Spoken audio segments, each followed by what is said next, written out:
Smita Singh and your faculty for UGC.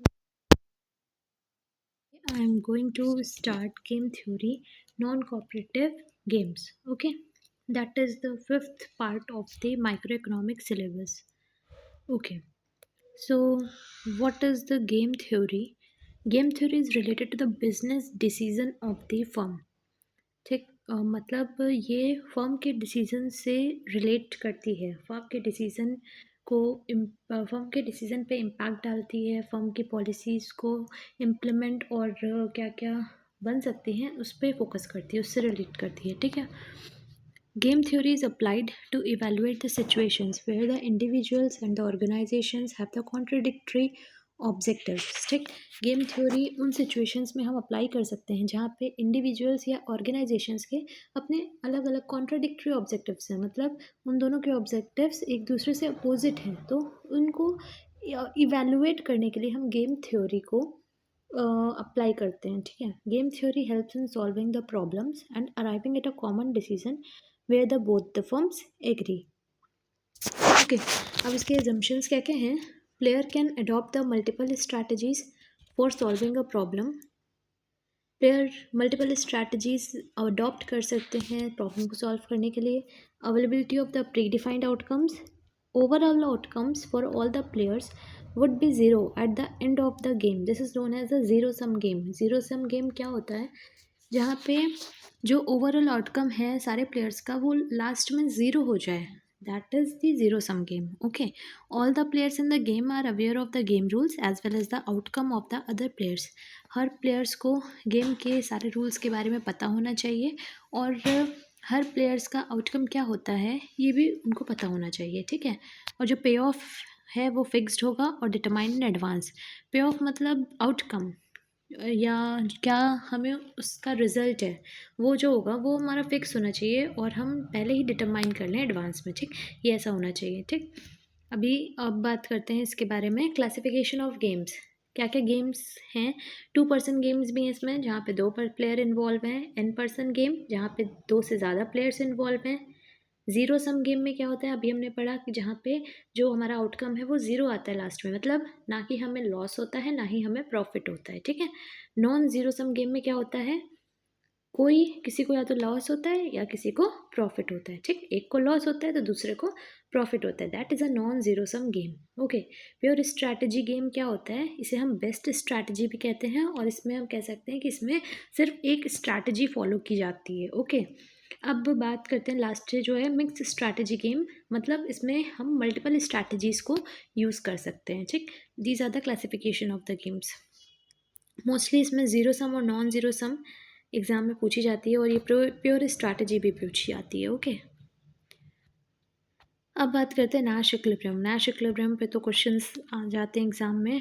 Approx आप जो reading economics में paper 2 में जो रीडिंग कॉम्प्रिहेंशन का पार्ट होता है, जो एक क्वेश्चन पे डिपेंड हमें 5 क्वेश्चन मिलते हैं. कभी कभी नैश इक्विलिब्रियम उसमें भी पूछा गया, तो नैश इक्विलिब्रियम इंपॉर्टेंट है, इजी भी है, इंपॉर्टेंट भी है, तो अच्छे से समझ लेना. ओके. अब यहाँ पे बात करते हैं. Nash equilibrium is a decision making theorem within the game theory that states a player can achieve the desired outcomes by not deviating from their initial strategy. Okay. देखो, नैश इक्विलिब्रियम जो है वो एक डिसीजन मेकिंग थ्योरम है. ठीक, game theory में ये हमारा डिसीजन मेकिंग थ्योरम, मतलब हम नैश इक्विलिब्रियम को यूज़ करके हम अपने डिसीजंस को बना सकते हैं. डिसीजन हमारा उस पर डिपेंड कर सकता है. ठीक है. That states a player can achieve the desired outcomes by not deviating from their initial strategy. Nash equilibrium ये भी कहता है कि जो प्लेयर है वो नैश इक्विलिब्रियम यूज़ करके अपने डिज़ायर्ड आउटकम्स को, जो वो आउटकम चाह रहा है, उसे अचीव कर लेता है और साथ ही में वो अपनी इनिशियल स्ट्रैटेजी से भी डेविएट नहीं होता है. ठीक है. In Nash equilibrium each player strategy is the best when considering the decisions of the other players. ठीक है. नैश इक्विलिब्रियम में हर प्लेयर की स्ट्रैटेजी बेस्ट होती है जब हम कंसीडर करते हैं decision of the other players में. ठीक. Payoff is the outcome of any game. Payoff क्या होता है, मतलब जो हमें मिलता है वो क्या होता है कि क्या रिजल्ट है गेम का. ठीक. Rule of the dominant strategy क्या है, स्ट्रैटेजी जो है वो हमारी कंफर्म है रूल ऑफ द मतलब डोमिनेंट स्ट्रैटेजी भी एक है, ये भी इंपॉर्टेंट है। डोमिनेंट स्ट्रैटेजी का मतलब क्या होता है? देखो, डोमिनेंट स्ट्रैटेजी हमारी वही बेस्ट स्ट्रैटेजी और वो प्योर स्ट्रैटेजी गेम है, ठीक। इसमें क्या होता है, स्ट्रैटेजी जो होती है वो कंफर्म होती है, no matter what the other firm does, ठीक। हमारी स्ट्रैटेजी कंफर्म है और हमें कोई भी मतलब नहीं है कि दूसरी फर्म क्या कर रही है, ठीक। हमें दूसरी फर्म के डिसीजन से कोई मतलब नहीं है, हमें अपना पता है कि हाँ हमें ये करना है। सो दैट्स द मीन कि हमारी स्ट्रैटेजी कंफर्म है। ये है हमारी rule of the dominant strategy, okay. अब बात करते हैं example of the Nash equilibrium की, ठीक। नाश इक्विलिब्रियम का एग्जाम्पल देखते हैं इस एग्जाम्पल के थ्रू। हाँ, अब एग्जाम में आपके यही ऐसे स्ट्रैटेजी टाइप दे रखा होता है और इससे रिलेटेड क्वेश्चंस पूछते हैं, ठीक है। अब यहाँ पे देख लेते हैं, in the Nash equilibrium in the given game we have the two players with the strategies S1 and the S2, ठीक।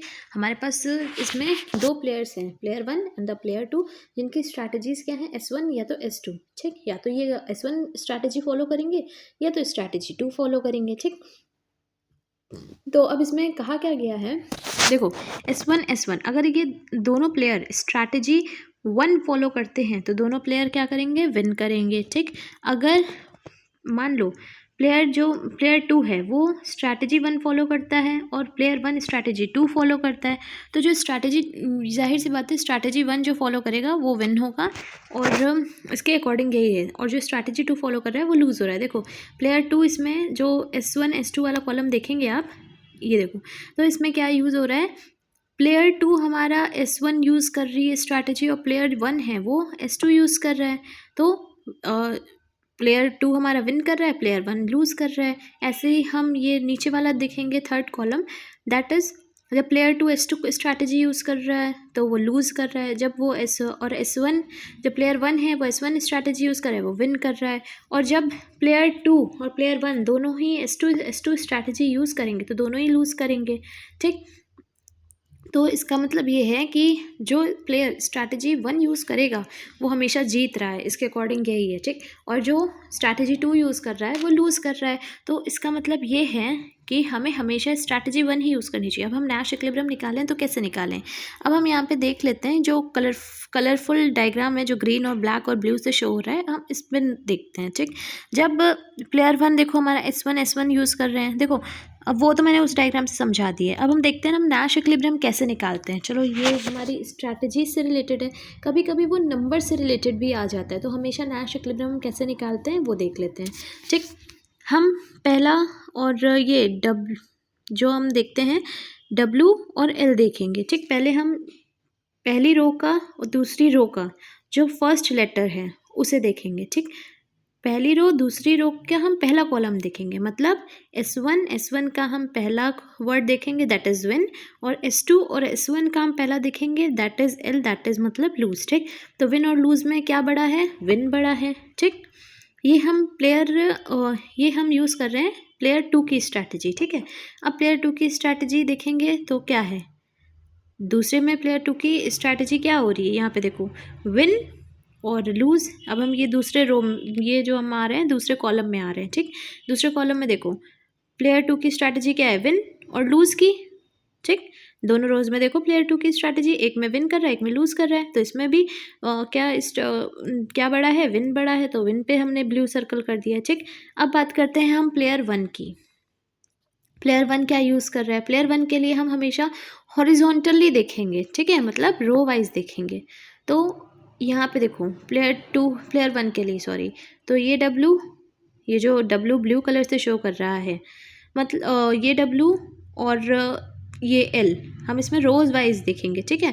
तो S1 का सेकेंड कॉलम और ये जो उसी रो में है, हॉरिजॉन्टल रो में है S2, उसका सेकेंड कॉलम WL, ये क्या हो जाएगा, इसमें क्या बड़ा है, W, ठीक। और ऐसे ही हम सेकेंड रो में देखेंगे प्लेयर 1 के लिए W और L, इसमें क्या बड़ा है, W ही बड़ा है। मतलब स्ट्रैटेजी क्या है कि हमें हमेशा देखो विन वाला हमेशा ही बड़ा होगा, हमेशा ही जीतेगा। तो जिस रो में जिस कॉलम में हमें दोनों सर्कल मिल रहे हैं वो कॉलम हमारा नैश इक्विलिब्रियम होता है। मतलब ये जहाँ पे डब्ल्यू डब्ल्यू दोनों सर्कल एक ही कॉलम में आ रहे हैं, ये पॉइंट हमारा नैश इक्विलिब्रियम है। मतलब एस वन स्ट्रैटेजी फॉलो करेंगे तब दोनों ही विन करेंगे, ठीक है।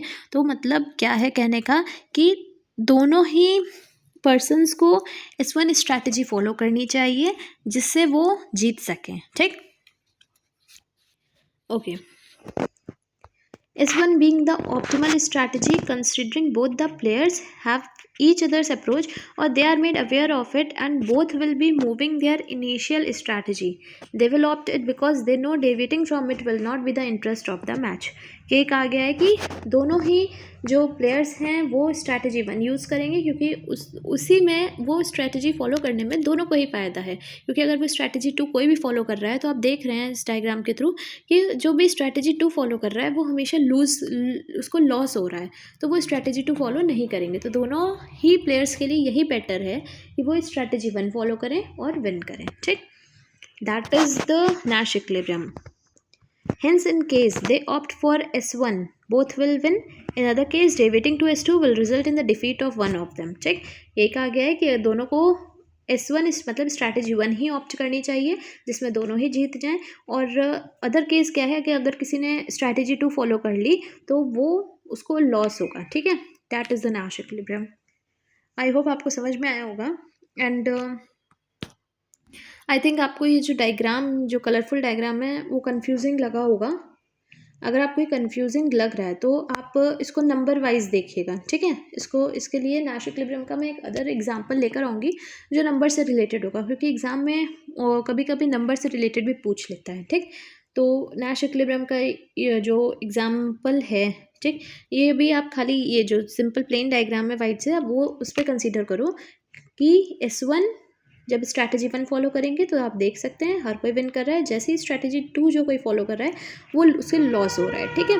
तो हम हमेशा स्ट्रैटेजी 1 फॉलो करेंगे, ओके। और ये जो मैंने नैश इक्विलिब्रियम निकालना बताया है माइट भी आप लोगों को कंफ्यूजिंग लगा हो, और अगर ऐसा कुछ है तो मैं आपको जो नैश इक्विलिब्रियम में नंबर से रिलेटेड जो एग्जाम्पल है वो मैं आपको एक अलग वीडियो में लेकर वो वीडियो अपलोड कर दूँगी, ठीक है। ओके, अब बात करते हैं प्रिजनर डिलेमा की। Prisoner dilemma, that is a very interesting topic actually which I like it and I think you also like that. Okay, prisoner dilemma. Model of the prisoner dilemma suggests that both behaving selflessly and working in the self interest confess to the crime and cheat each other. ठीक है, जो prisoner dilemma का model है वो क्या suggest करता है कि जो दो प्लेयर्स हैं, जो भी दो पर्सन्स हैं, वो सेल्फलेसली बिहेव कर रहे हैं। मतलब वो सिर्फ अपने बारे में सोच रहे हैं और अपने इंटरेस्ट पे वर्क कर रहे हैं, ठीक है। और प्रिजनर डिलेमा, प्रिजनर से आप तो समझ ही गए होंगे, प्रिजनर जो कि समथिंग जिसने क्राइम कमिट किया हो, ठीक। तो वो क्या करते हैं, सेल्फलेसली बिहेव करते हैं। दो पर्सन्स हैं जो कि सेल्फलेसली बिहेव करते हैं, अपने सेल्फ इंटरेस्ट पे काम करते हैं, ठीक है। वो क्राइम को कन्फेस कर देंगे और दोनों एक दूसरे से चीट कर लेंगे, ओके। अब एक एग्जांपल यहाँ पे दे रखा है, एग्जांपल के थ्रू समझाया गया है, काफ़ी इजी टॉपिक है, इंटरेस्टिंग भी है। Suppose bank robbery take place and 2 persons are caught. The police know that they have committed a crime and have a little evidence against them. The only hope for the police is that if one of them turns a prover and help convict the other person, the nature of evidence is that if both do not confess, they get the 1 year of the imprisonment. ठीक है, तो इसमें क्या कहा गया है कि suppose bank में रॉबरी हुई, ठीक है, और 2 persons पकड़ लिए गए, ठीक। तो पुलिस जानती है कि उन्होंने क्राइम कमिट किया है, पर उनके अगेंस्ट उनके पास कोई भी एविडेंस नहीं है। तो पुलिस के पास अब सिर्फ एक ही होप है कि इन दोनों में से कोई एक के खिलाफ गवाही देते हैं, ठीक। तो और उनको एविडेंस मिल जाए, ठीक। तो नेचर क्या है उनके पास, मतलब उन्होंने ऑफ़र क्या रखा है, हम ऐसा कह सकते हैं उन्होंने क्या ऑफ़र रखा है कि अगर उनके पास एविडेंस नहीं है और किसी ने कन्फेस नहीं किया तो उनको शक है, तो वो दोनों को ही 1 साल की सज़ा मिलेगी। अगर दोनों ने कन्फेस नहीं किया तो, ठीक।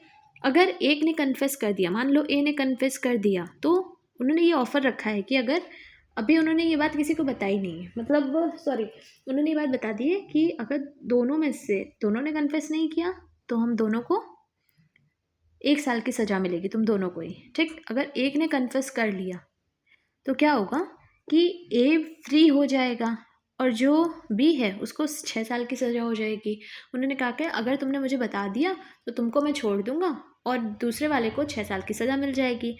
और बी यही बी के साथ भी था, अगर बी ने कन्फेस कर दिया, ए ने कन्फेस नहीं किया, तो बी को फ्री कर दिया जाएगा, ए को 6 साल की सज़ा हो जाएगी।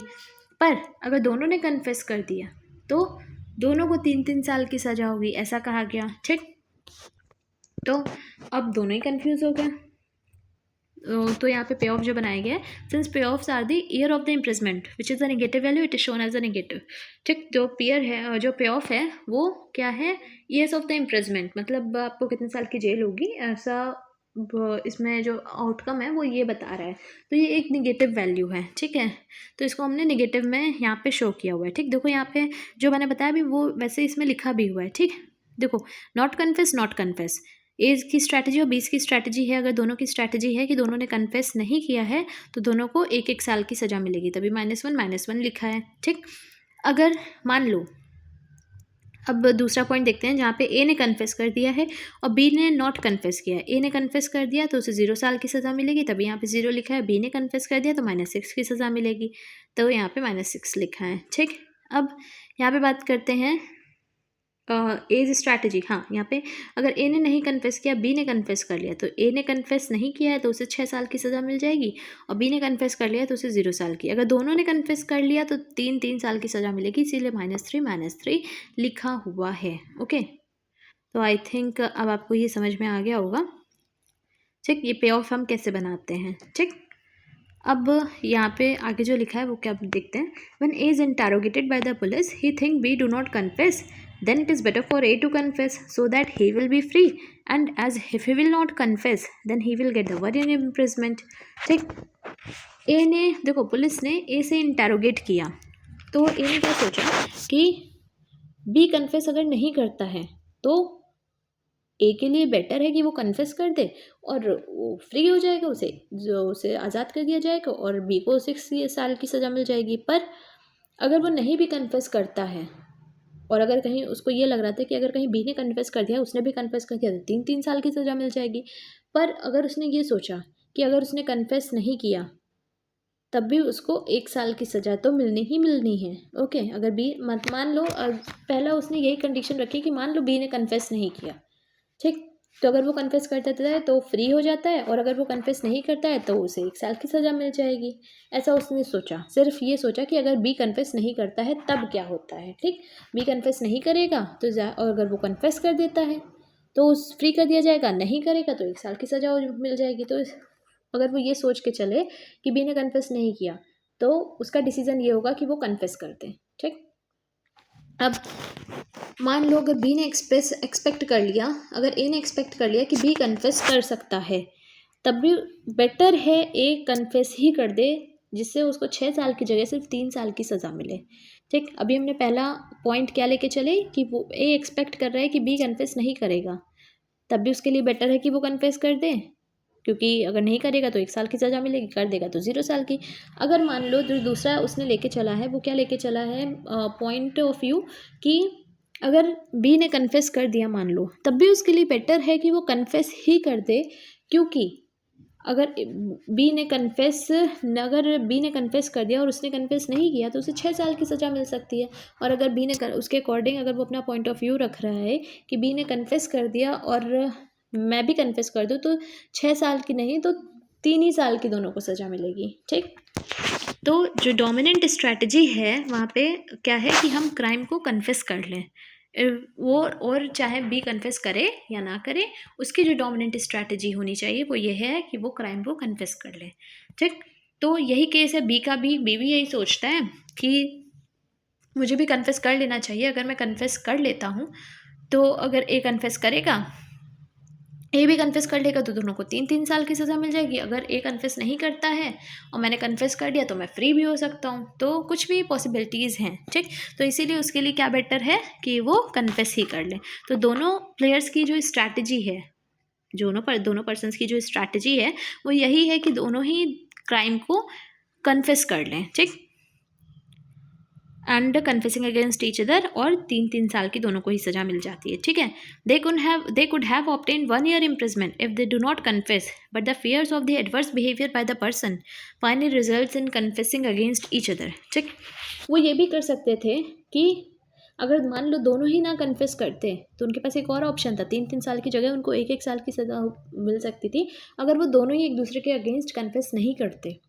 पर उनको ये पता नहीं था, उनको ये डर था कि कहीं अगर दूसरे ने दूसरे का परसेप्शन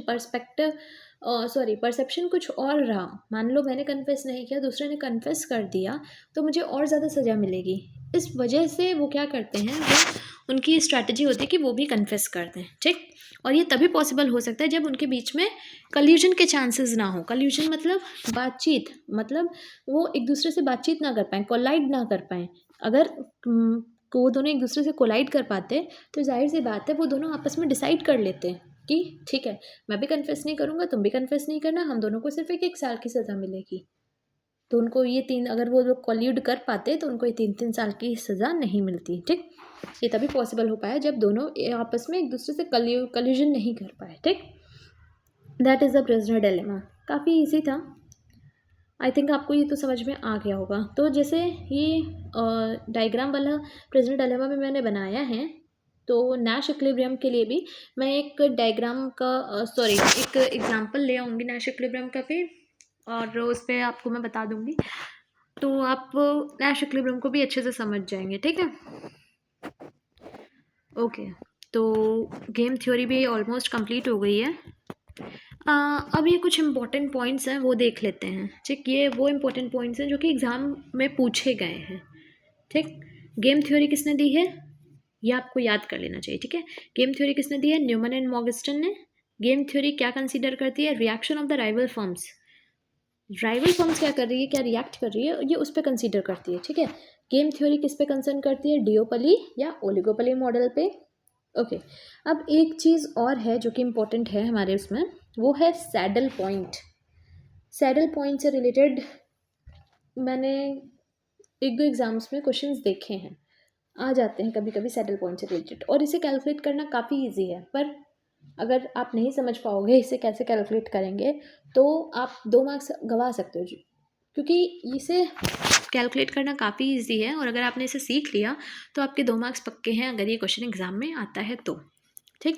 सैडल पॉइंट का मतलब क्या होता है, mini max is equal to, saddle point हम कैसे कैलकुलेट करते हैं, mini max is equal to maxi mini. इसको हम वैल्यू ऑफ गेम भी बोलते हैं। कभी कभी सैडल पॉइंट की जगह आपको क्वेश्चन में वैल्यू ऑफ गेम भी दे सकते हैं, तो इसीलिए आपको याद रखना पड़ेगा कि सैडल पॉइंट को ही वैल्यू ऑफ गेम भी बोलते हैं, ओके। अब मिनी मैक्स, यहाँ पे क्या लिखा है, mini max is equal to maxi mini. इसका मतलब आप क्या समझे, मतलब ये जो ब्लॉक्स दे रखा है हमें, ठीक, ये जो हमें टेबल दे रखी है, इसमें हमें मिनी मैक्स और मैक्सी मिनी दोनों कैलकुलेट करना है। मिनी मैक्स का मतलब क्या है, पहले आपको मिनी मतलब कुछ वैल्यूज से आपको मिनी वैल्यू कैलकुलेट करनी है, फिर जो आपने मिनी वैल्यू कैलकुलेट की है उसमें से आपको मैक्सिमम वैल्यू निकालनी है, ठीक। और मैक्सी मिनी का मतलब क्या है, आप पहले मैक्सिमम वैल्यू निकालेंगे आप, कुछ वैल्यूज़ में से आपको मैक्सिमम वैल्यूज़ निकालनी है, उसके बाद जो आपने मैक्सिमम वैल्यूज़ निकाली है उसमें से आपको मिनिमम वैल्यू निकालनी पड़ेगी, ओके। अब यहाँ पे बात करते हैं एग्जाम्पल की, ठीक। ये हमें दे रखा है B1 और B2 पॉइंट। हाँ, तो अब मैं स्टार्ट करने जा रही हूँ ये जो एग्जाम्पल दे रखा है सैडल पॉइंट का उससे, ठीक। आपने A1 A2 A3 और B1 B2 B3 देख लिए, ठीक है, ठीक। मिनी मैक्स का मतलब अभी मैंने आपको बताया है, पहले आपको मिनिमम वैल्यू निकालनी। मिनी मैक्स निकालने के लिए हम रोज़ को कंसीडर करेंगे, मतलब A1 A2 और A3 इन रोज़ को कंसीडर करेंगे, ठीक। और मैक्सी मिनी निकालने के लिए हम कॉलम को कंसीडर करेंगे, हमेशा याद रखना, ठीक है। मिनी मैक्स निकालने के लिए हम रोज़ को कंसीडर करेंगे। देखो, हमें पहले हमेशा लिख लेना चाहिए सैडल पॉइंट का जो फॉर्मूला होता है, mini max is equal to maxi mini, ठीक। तो हमेशा याद रखना, mini max is equal to maxi mini. Mini में हम हमेशा मैं ट्रिक बता रही हूँ, मिनी मैक्स में मिनी से याद रख लो रो, मतलब रो में कम लेटर हैं, 3 ही लेटर हैं, कॉलम में ज़्यादा हैं, तो मिनी में कम लेटर है, इससे आप याद रख लो कि मिनी में हमेशा हम रोज़ ही कंसीडर करेंगे, ठीक। और मैक्सी मिनी में हम कॉलम कंसीडर करेंगे फॉर द वैल्यू। ठीक, अब बात करते हैं मिनीमैक्स निकालने की। तो देखो, for calculating minimax consider the rows, हमें रोज कंसीडर करनी है, and find out the value which is the smallest in the row, मतलब उस रो में कौन सी सबसे मिनिमम वैल्यू है। ठीक है, स्मॉल वैल्यू है, like consider the A1 in that row the values are 2 4 2, so the smallest one is 2। तो अब यहाँ पे बात करते हैं, हमें पहले मिनीमैक्स निकालना है, तो हम पहले क्या कहा मैंने, हमें मिनीमैक्स निकालने के लिए रोज कंसीडर करनी चाहिए। ठीक, ये याद रख लो, मिनी रो में कम लेटर है कि कॉलम में, रो में कम लेटर है तो कम मतलब मिनी, मिनी निकालने के लिए हम रोज कंसीडर करेंगे। ठीक, A1 वाली रो कंसीडर, ये रो कंसीडर करनी है, तो A1 वाली रो देखेंगे हम पूरी, तो A1 में कौन कितनी कितनी वैल्यूज दे रखी हैं, 2 4 2। ओके, तो अब हम इसे कंसीडर करेंगे, तो इसमें से 2 4 2 में से सबसे मिनिमम वैल्यू कौन सी है, 2 ही है, मिनिमम वैल्यू 2 ही नज़र आ रही है, तो पहली रो की मिनिमम वैल्यू क्या है, 2। ऐसे ही हम A2 के लिए भी देखेंगे, ये आप देख सकते हैं, ऐसे ही हम A2 के लिए भी देखेंगे। ये देखिए, A2 के लिए भी देखा तो क्या है, 1 -5 एंड -4, इसमें से सबसे मिनिमम वैल्यू क्या है, ऑफ कोर्स -5 है सबसे छोटी वैल्यू, तो हम इसको अलग लिख लेंगे, यहाँ पे साइड में लिख लेंगे। ठीक, अब रो 3 देखेंगे, A3 मतलब, तो A3 में क्या क्या वैल्यूज़ दे रखी हैं इस रो में, 2 6 एंड -2, तो इसमें सबसे छोटी वैल्यू क्या है, -2। तो हमने कौन कौन सी वैल्यूज़ निकाली, A1 में 2, A2 में -5, A3 में -2। ठीक, तो अब हमें इसमें मिनिमम वैल्यूज़ हमने निकाल ली रोज़ में से, अब हम इन मिनिमम वैल्यूज़ से हमें निकालनी है, जो मिनिमम वैल्यूज़ हमने निकाली इसमें से सबसे बड़ी वैल्यू कौन सी है। ठीक, तो ये देखते हैं, सेकेंड पॉइंट हम थे, calculate with the same method for A2 and A3 also, A2 और A3 रो में से भी हम निकाल लेंगे मिनिमम वैल्यू, हमें -5 एंड -2 मिल गई।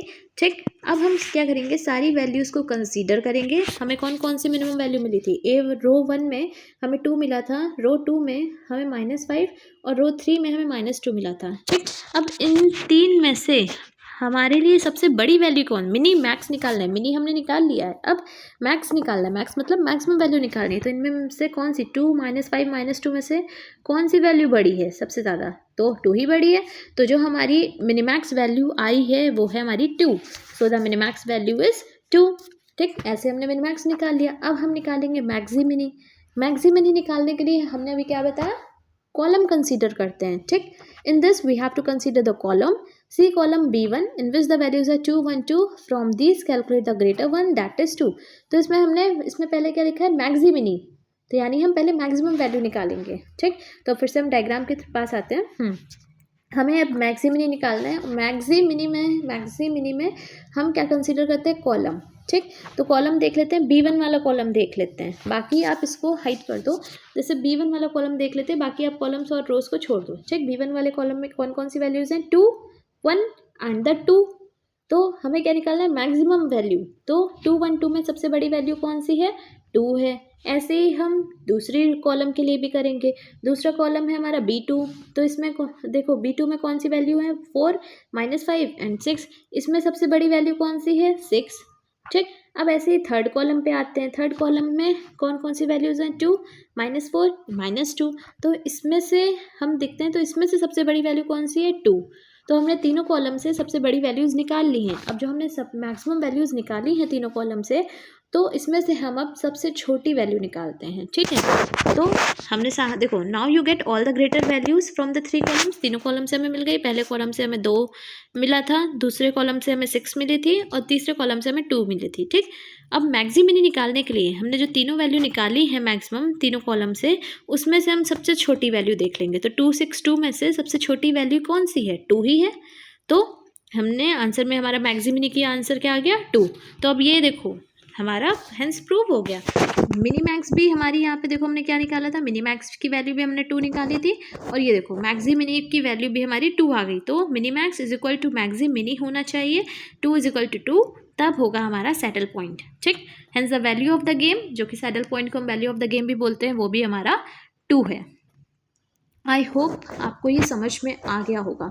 अगर आपको ये समझ में नहीं आया है तो जो भी आपके डाउट्स हैं या जो भी है आप मुझे कमेंट कर देना, या तो आप मेरे टेलीग्राम चैनल पे भी आप डाउट अपने पूछ सकते हो, मैं आपको सारे डाउट्स क्लियर करने में मदद कर दूँगी। ओके, अब बात करते हैं टेलीग्राम चैनल ज्वाइन करने के लिए। टेलीग्राम चैनल का नेम है UGC NET economics by Smita Singh, और ये उसका क्यूआर कोड है। आप इस क्यूआर कोड के थ्रू भी ज्वाइन कर सकते हैं।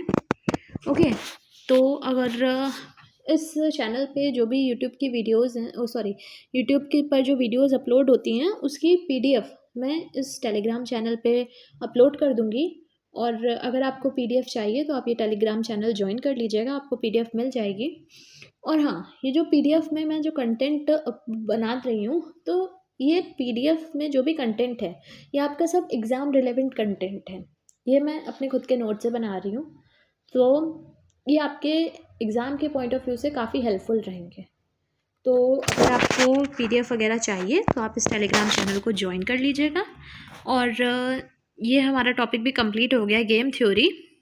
और हमने अभी तक अपने माइक्रो इकोनॉमिक्स के 5 चैप्टर कंप्लीट कर लिए हैं ऑलमोस्ट। हाँ, 5 टॉपिक कंप्लीट कर लिए हैं। आई थिंक अभी 6 टॉपिक्स और रह गए हैं माइक्रो इकोनॉमिक्स के उस पर, तो वो भी मैं कंप्लीट करा दूँगी। और आपका रिज़ल्ट भी आने वाला है अब, आई थिंक फरवरी के फर्स्ट वीक में तो आ ही जाएगा। ठीक है, तो अब आप वेट ना करिए, अब एक ही वीक रह गया है, हो सकता है कभी भी आ जाए रिज़ल्ट। तो आप अपने आगे के एग्ज़ाम जून जिसका हो जा रहा है, सबके ऑल द बेस्ट है। सबका एग्ज़ाम क्लियर हो जाए। और जो भी न्यू स्टूडेंट्स हैं या जिसका एग्ज़ाम नहीं इस बार क्लियर हो पाया है, वो अब इस एग्ज़ाम को लेकर ना बैठें, वो अपने नेक्स्ट एग्ज़ाम की प्रिपरेशन करें जिसमें कोई भी उनके पास कोई भी गारंटी या कोई भी रीज़न ना रह जाए कि वो अगले एग्ज़ाम में क्रैक ना कर पाएँ एग्ज़ाम। ठीक है, इस वजह से आप अपना टाइम वेस्ट ना करें और अपने सब्जेक्ट को और पढ़ाई स्टार्ट कर दें। ठीक है, okay, thank you till then. अब जो हमारी नेक्स्ट वीडियो होगी वो आई थिंक होगी आपकी, हाँ, मार्केट कंपटीशन पे बेस्ड होगी। ये काफ़ी लेंदी टॉपिक है क्योंकि इसमें मुझे परफेक्ट कंपटीशन, मोनोपोलिस्टिक कंपटीशन, ओलिगोपली में काफ़ी मॉडल्स हैं जो कि एग्ज़ाम में आते हैं, वो सब कवर करने हैं। और मोनोपोली वगैरह काफ़ी कुछ है, तो इसको मैं पार्ट्स में ही लाऊंगी। हर एक कंपटीशन का वीडियो मैं पार्ट में अपलोड करूंगी, तो आप चैनल को सब्सक्राइब कर लीजिएगा अगर आपको आगे का कंटेंट चाहिए या जो भी है। और अगर आपको पीडीएफ चाहिए तो हमारा टेलीग्राम चैनल ज्वाइन कर लीजिए। और अगर आपको वीडियोस हेल्पफुल लगी हो तो प्लीज़ सब्सक्राइब कर लीजिए और बेल आइकन भी ऑन कर लीजिए, जिससे जो भी वीडियोस अपलोड हों आपको पता चल जाए। ठीक है, okay, bye bye till then, have a good day.